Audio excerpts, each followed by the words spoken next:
the halls of our hearts and our minds with the peace, the power, the joy, the faith, the grace, and the love of God. That's what we're going to decorate today in our mind's eye.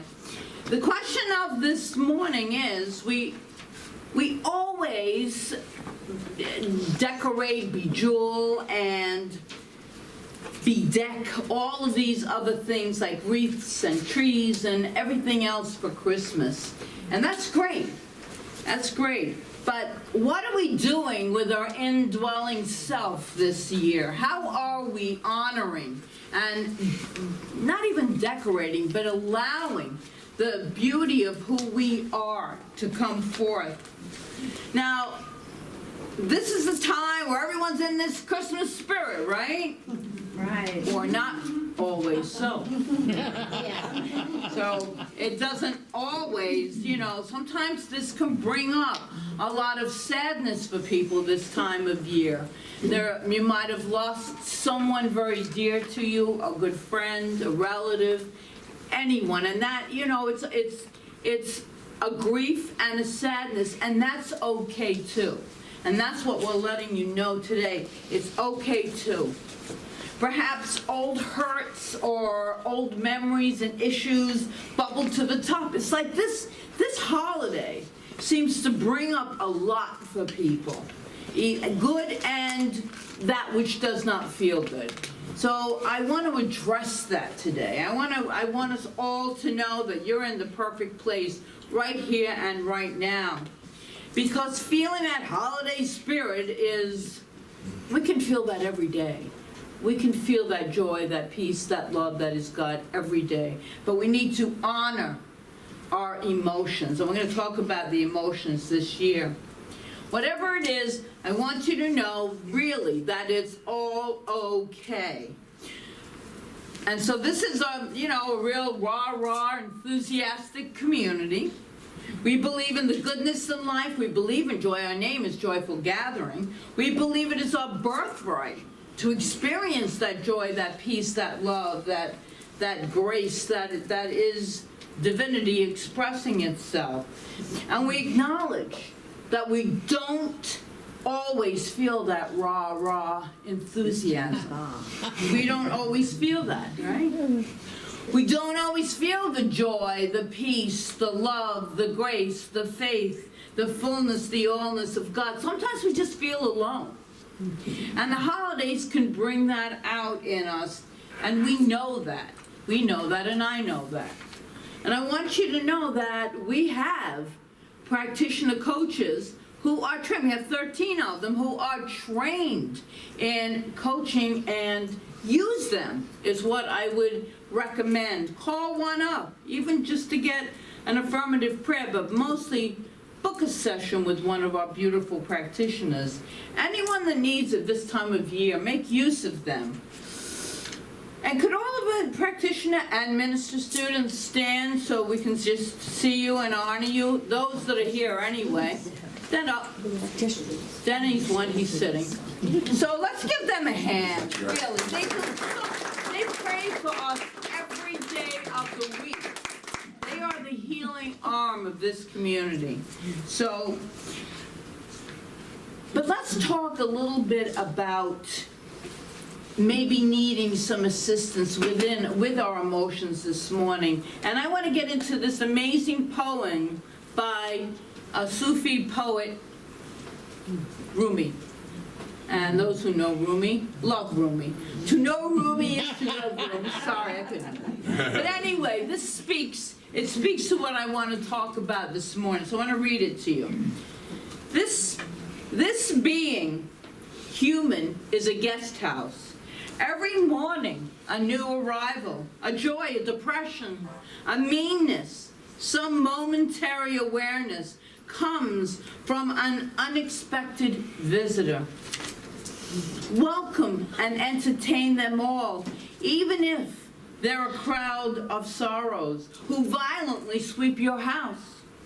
Empty of its furniture, still, treat each guest honorably.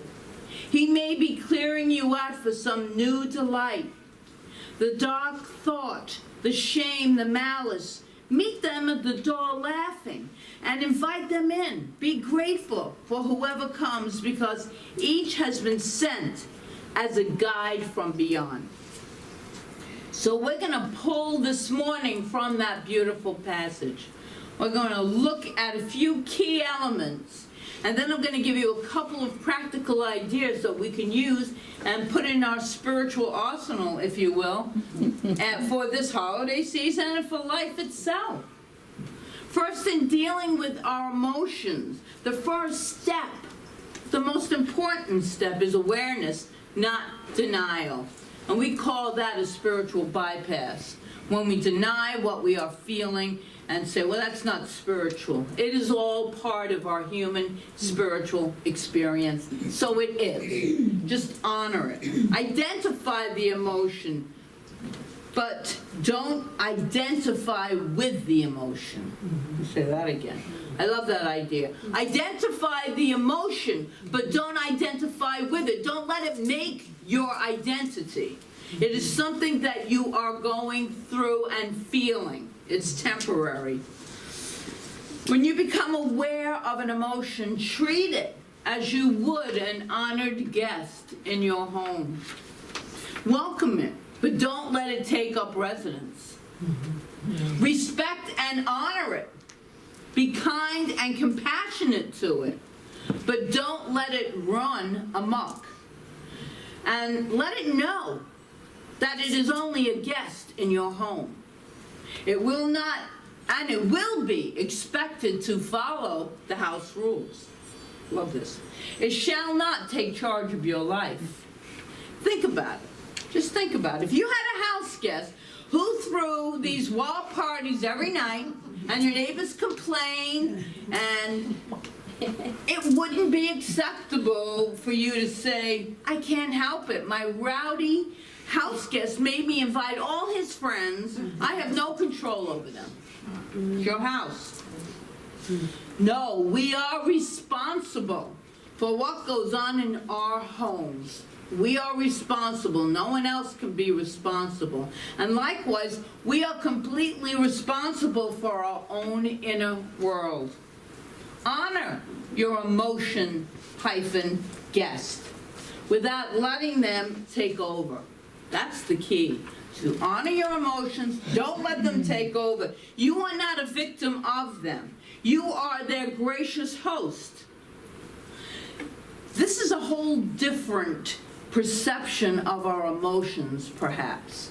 In truth, those emotions don't feel comfortable having the run of your life. They're like little kids. They do need some kind of rule.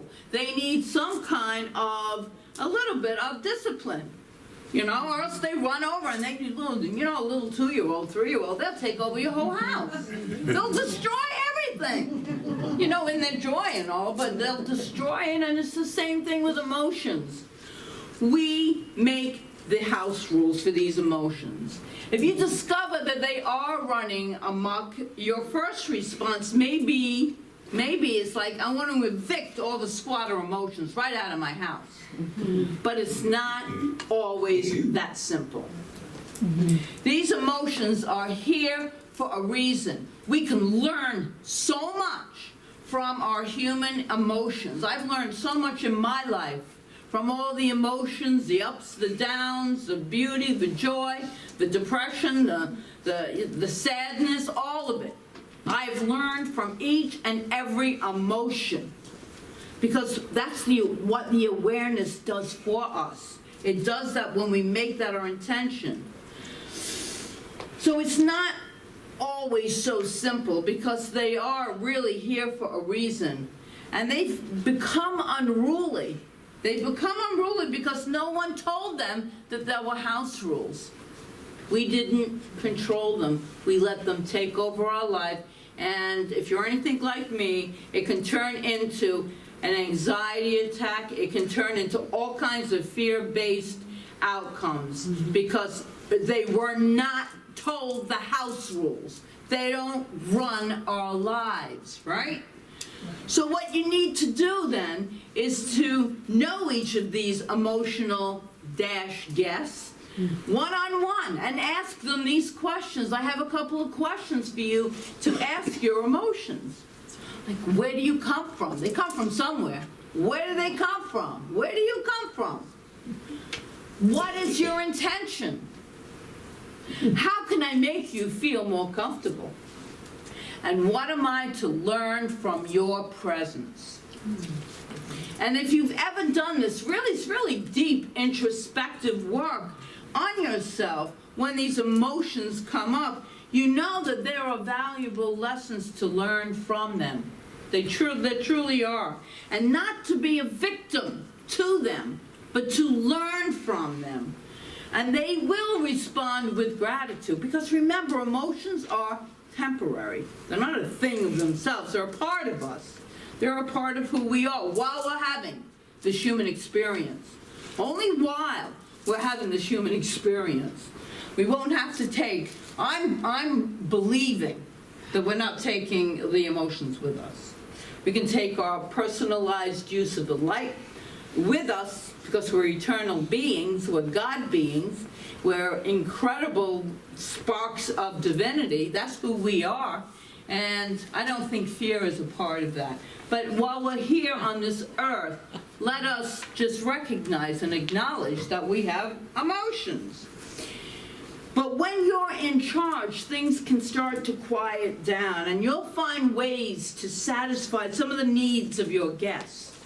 And you'll also be surprised at what you learn from each of them. No matter what emotion seems to be holding you hostage, sometimes it feels that way, remember that your emotions only want to serve you if you let them. If you have the deed to your life, if you hold the deed to your life, that's empowerment, which you do, they will teach you, so you honor them. And Rumi tells us they have been sent as a guide from beyond. And in all of this, I want to remind you of some words by Ernest Holmes in the Science of Mind book. He wrote this: God is always God. No matter what our emotional storm or what our objective situation may be, there is always something hidden in the inner being that has never been violated. And hear that. It has never been, all the fear in the world cannot touch that beautiful light that is the truth of each and every one of us. It cannot. It cannot. And let me go back to Holmes. We may stumble, but always there is this eternal voice forever whispering within our ear. The thing which causes the eternal quest, that thing which forever sings and sings. And that's our spirit, that soul, that life, that love, that eternality of who we are, forever singing in joy. That's what it's doing. It doesn't always feel that way, but it is. It is. What is it that will support you this holiday season in treating your emotions as honored guests? And realizing and being really clear that they are to follow the house rules, and that God is bigger than any problem. God is bigger than any emotion. There is nothing, when I say God, it's this universal life force, this divine energy, and there is nothing that is anywhere near powerful enough to disturb this divine energy. And it's always flowing, it is always creating. Wayne Muller, in his book, How Then Shall We Live, shares this experience of Quaker theology, which is a beautiful religion. And it is in their steadfast belief in a palpable inner light. This light, they insist, is a spark of the divine that burns brightly within each and every person. Quaker. One Quaker writer expressed it this way, and I'm going to read it to you. Deep within us, there is an amazing inner sanctuary of the soul, a holy place, a divine center a speaking voice to which we may continuously return. Eternality is at our hearts, pressing upon our time-torn lives, warming us with the intimations of an astounding destiny, calling us home unto itself, yielding to these persuasions, gladly committing ourselves in body and soul, utterly and completely to the light within us, is the beginning of true life. It is a dynamic center, a creative life that presses to birth within us. So beautiful. I love that. So it's not just this one new thought community that feels this oneness of all life. It is quite a few religions, although a lot believe in duality, and we honor that also. We just don't believe that. We believe that we are one with all that is. So do what you need to do to get what you need to support you at this time, so that your inner light can really radiate, can really shine brightly and joyously. And it will. We all go through stuff. All of us. And if you are in a completely happy state right now and think none of this applies to me, put it in your spiritual arsenal, because we go through ups and downs in life. It's life. That's how we learn. If it were all the same, we would be like robots. We wouldn't know the contrast. So to know the contrast, and then to be aware. That's the whole key. To be aware of what can I learn from this contrast. What can I learn? You will always get a lesson. It's never failed me once. So here are 3 things that could support you. Be okay with shedding some tears.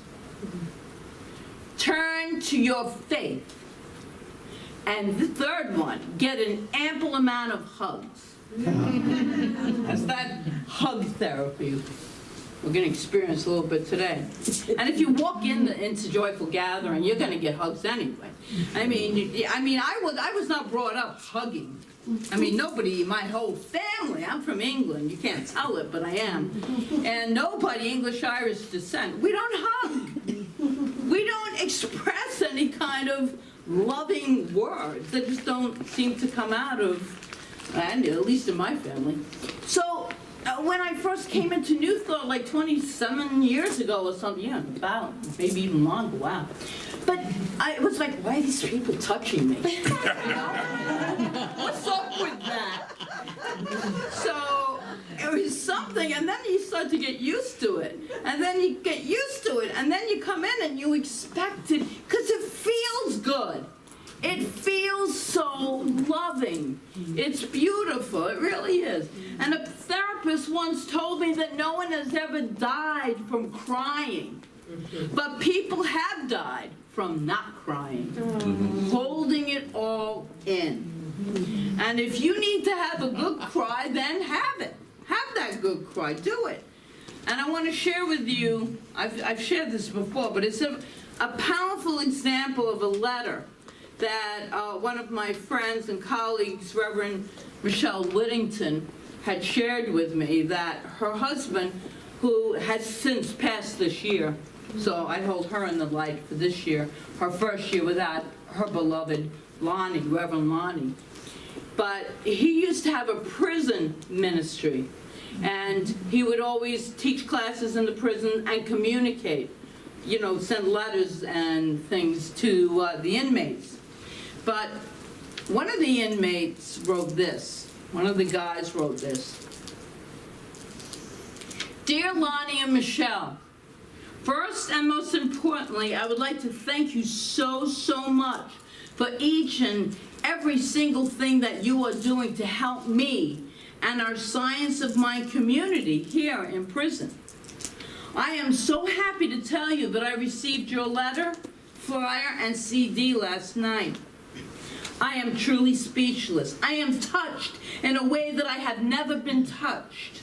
After listening to how the strong emotional Reverend Michelle how she became so emotional while she read the letter that I wrote. So he's hearing it on CD. I began to cry uncontrollably. Yet again, you helped me with a problem that I have had for so many years. Yes, crying. For some strange and bizarre reason, I haven't been able to cry since the age of 16. And he continues, don't get me wrong, I've had the urge to cry due to so many hurtful events in my life. I would always look around and see many others crying their hearts out, but the tears just wouldn't fall for me.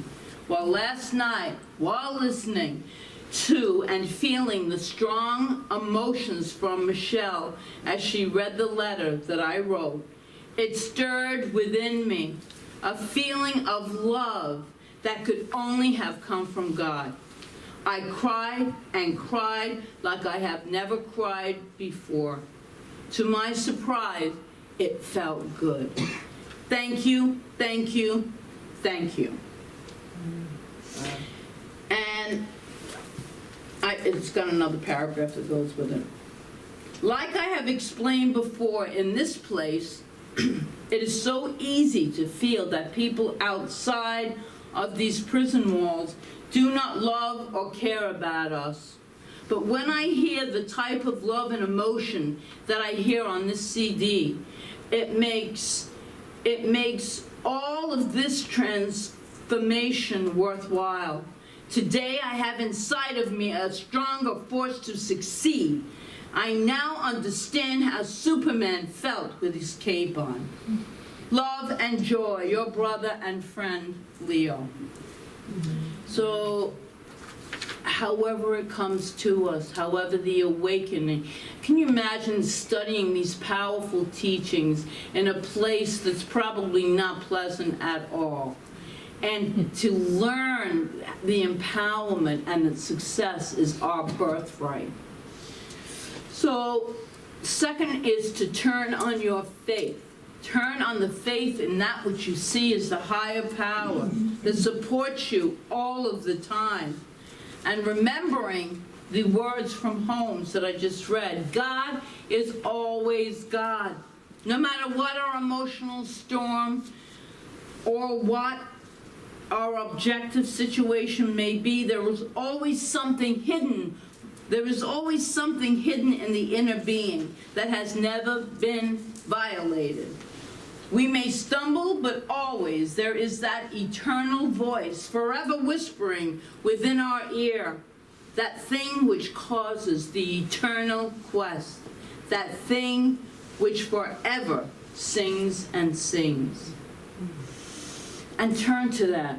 Remember that you are never alone, even when it feels that way. That within you is the greatest gift that you could ever be and experience. Within you is that sacred light that is filled with all the colored decorations of the most beautiful tree you've ever seen. It's all within each and every one of us. So, getting an ample amount of hugs. I have another story. There was a father who decided to try to hug it out, the hug it out method, with his small son who was having a temper tantrum. The father got down on one knee and shouted, "I need a hug." His son asked through his sobs, "What?" The father shouted again, "I need a hug." And the son asked incredulously, "No?" The father said, "Yes, now." The son said, "Okay." And begrudgingly and stiffly, he gave his father a hug. And soon, that stiffness disappeared, and they melted into each other's arms. And after a few minutes, the father said, "Thanks, I needed that." And his son said, with a small tremor on his lips, "So did I." And that's just, isn't that beautiful? I mean, just hug it out. Hug it out. instead of slugging it out most of the time, which is what we do with ourselves and with others, I mean, there are a few ways, these are just a few ways to deck the halls of your heart and your mind with the peace, the power, the grace, and the love of God. And I know we're not packed here this morning, but we're going to do this anyway. So we're going to do something a little unorthodox. You in for that? Yep. Yes. Why not? We're in. Everyone's going, what? What's she going to do? I don't know. This is going to bring our time together to a close. And we're going to spend the next few minutes giving out hugs. Yay. So what I wanted, I knew I'd have a couple of enthusiastic people there. What I want is those people that are feeling that enthusiasm, they're in a good place right now, to stand up and just go around the walls or stand in the back of the room. Those people who are really feeling that. If you're not, stay seated. Right? So, unless everybody gets up, then oh boy. And anybody who would like to receive some intentional love in the form of a hug, this is a hug it out method. Please get up and go to any of these people or all of these people who are already hugging each other anyway, and get a hug. Just get a hug.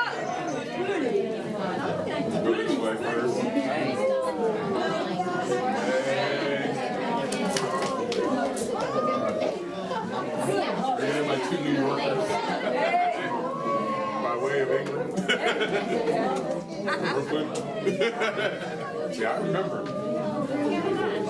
All right.